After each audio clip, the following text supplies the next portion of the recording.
Welcome. In this video, we'll show you the layout of a typical wind turbine generator as found on wind farms across the world.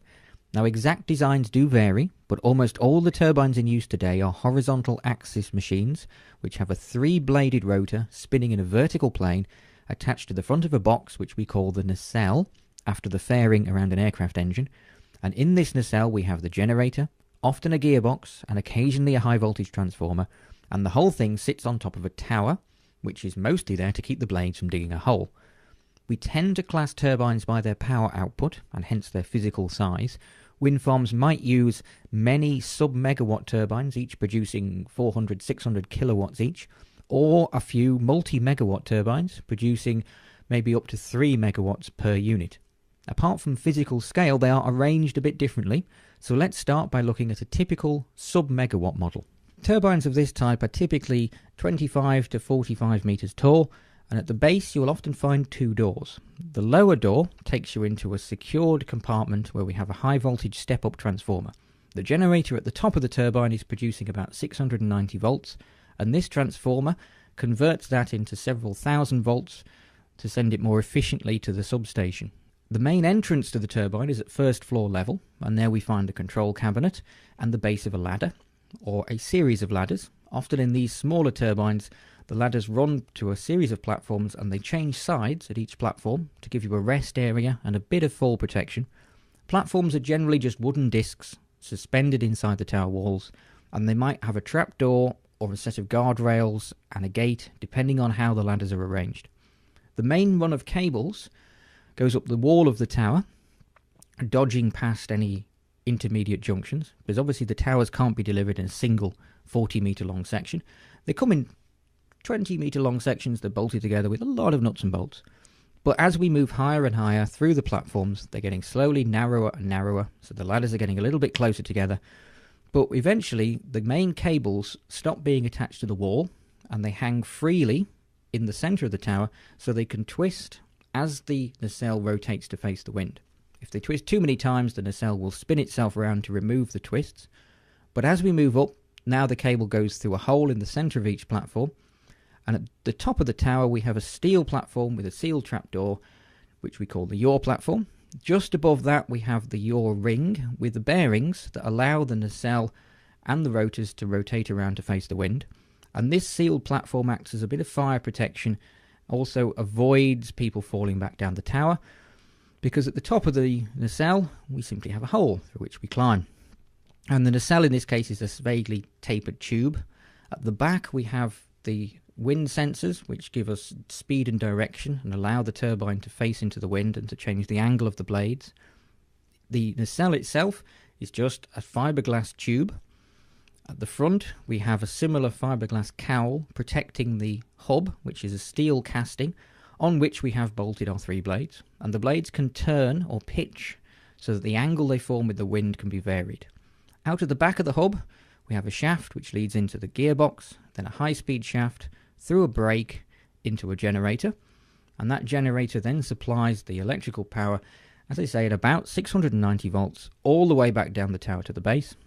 And right at the back we have a cooling fan, as we're generating 500,000 watts of energy inside the nacelle. Some of that is wasted as heat, and without an efficient cooling system there is the potential for the turbine to catch fire.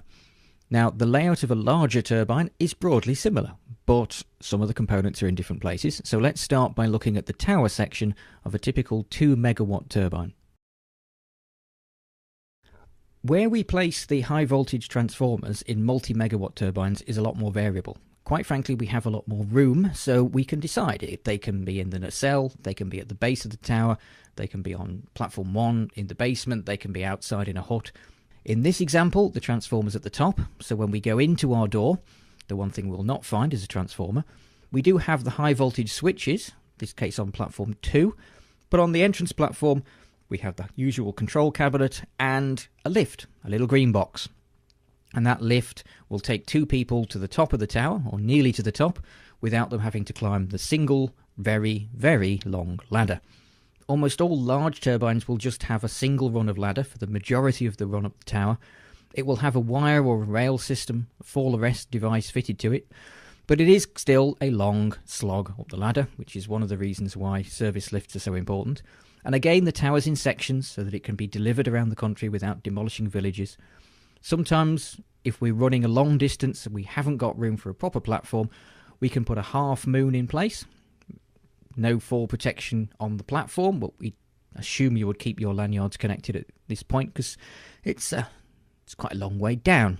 The cable again breaks free from its mounting and hangs in the centre of the tower for the last 10-20 metres or so that it can rotate as the nacelle yaws into the wind, and the lift eventually runs out of space. Remember, the tower is getting narrower and narrower as we get to the top, so the lift tends to park itself about half a platform from the top, and we have a normal ladder which then leads to the yaw platform, and then it starts looking very much like the smaller turbine did.